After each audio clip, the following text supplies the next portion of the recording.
Hello साथीहरू, good morning. म चाहिँ सुमित्रा पाजरी अनि मैले चाहिँ युट्युब च्यानल सुरु गरेको छु नि त। थोरै एआई भिडियोहरू त्यस्तै खानाको भिडियोहरू नै पोस्ट गर्छु हैन। अनि मैले चाहिँ सर्ट्स भिडियो मात्रै पोस्ट गर्दै आइरहेको छु क्या। अनि मेरो 155 जना सब्सक्राइबर हुनुभएको छ।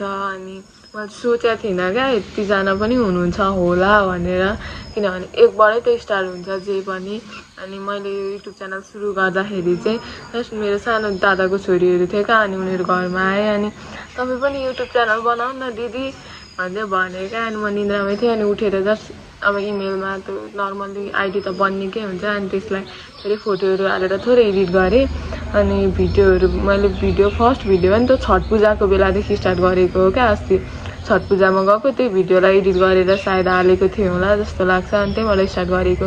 मलाई चाहिँ मेन भनेको सर्ट भिडियो बनाउँदाखेरि पनि खानाहरूको बनाउन इन्ट्रेस्ट लाग्छ क्या।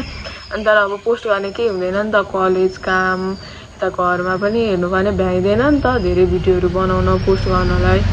अनि मैले त्यस्तै भिडियोहरू एआईको पनि हुन्छ, थोरै जे पनि कहीँ गयो भने थोरै फोनले खिचेर त्यस्तै भिडियोहरू पोस्ट गरेर हुन्छु नि त। अनि लङ भिडियो चाहिँ केही पोस्ट गरेको छैन क्या मैले। सर्ट्स चाहिँ 100वटा ठ्याक्कै भयो। हिजो मैले पोस्ट हाल्दाखेरि ठ्याक्कै 100वटा सर्ट्स भिडियो भयो क्या। अनि लङ भिडियो चाहिँ एउटै मैले बनाएको छैन। अनि अस्तिदेखि सोच्दै थिएँ म के बनाऊँ भनेर। अनि घरमा बुवा बित्नुभयो के भयो होइन। अनि मैले भिडियो बनाउनै पाएको थिइनँ क्या। अनि आज चाहिँ म भ्लग बनाउनु पर्यो भनेर चाहिँ बनाउन थालेको। अनि मलाई के बोल्ने केही आइडिया छैन क्या। यसरी क्यामेराको अगाडि बोल्दा थोरै डर जस्तो त्यस्तोवाला फिल हुन्छ नि त।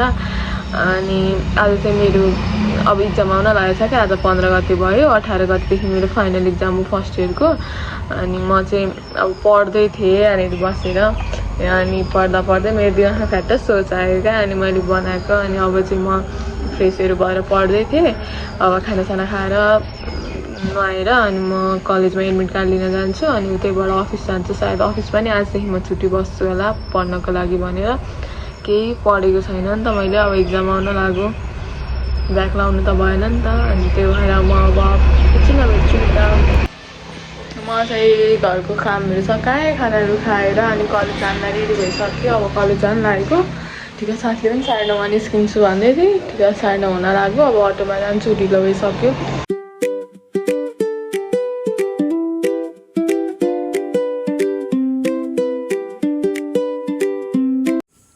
म चाहिँ अटोमा कलेज नै पुगेँ। अनि अघि साथीको कुरा गरेको थिएँ नि, ऊ चाहिँ अस्मिता हो। अनि हाम्रो धेरै त्यो लामो टाइम पछि भेट भएर होला, धेरै कुराहरू गऱ्यौँ यताउति।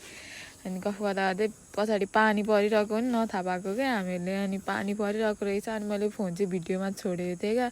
र पनि आवाज केही बुझेको छैन, त्यही भएर मैले भोइस रेकर्ड गरेर हालेको। अनि हामीले आफ्नो फीहरू क्लियर गऱ्यौँ।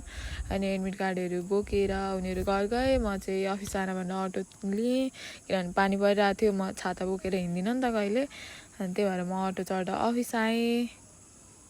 अनि मेरो अफिसको थोरै भिजिट गराउँछु यता। अनि यता चाहिँ वासरुम छ होइन। अनि यतापट्टि किचन छ, अहिले लामो खालको छ, सानो खालको। अनि यहाँ ठ्याक्क डोर ओपन गर्दाखेरि यहाँ किशोर सर बस्नुहुन्छ। अनि यस पछाडि यो देखिएको टेबल मेरो भइहाल्यो। अनि यतापट्टि सुमन सर बस्नुहुन्छ। अनि यो चाहिँ मेरो अफिसको टुर भयो सानो। त्यस पछाडि म अफिसको कामहरू सुरु गरेँ, क्लोजिङ लागेको छ नि त। अनि अस्ति म बिचमा पनि छुट्टी बसेँ। अनि काम धेरै थियो। म चाहिँ ल 6:30 हुन लाग्यो नि त। अनि क्लोजिङले गर्दाखेरि काम धेरै थियो। अनि म चाहिँ अब अफिसबाट घर जान आँटेको। यो चाहिँ मेरो अफिसको गाडी हो होइन। अनि अब म घर जान आँटेको, हिँड्दै जान्छु म, किनभने कसरत हुन्छ नि त थोरै।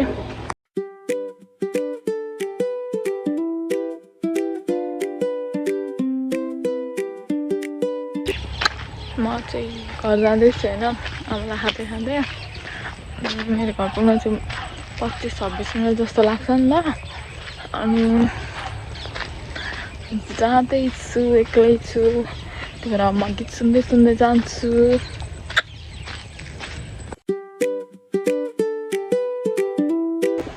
म चाहिँ घर आइसकेर खानाहरू खाएर घर कामहरू सकेर फेरि पढ्नलाई बसेको छु नि त। अनि आजको दिन मेरो यसरी नै बित्यो।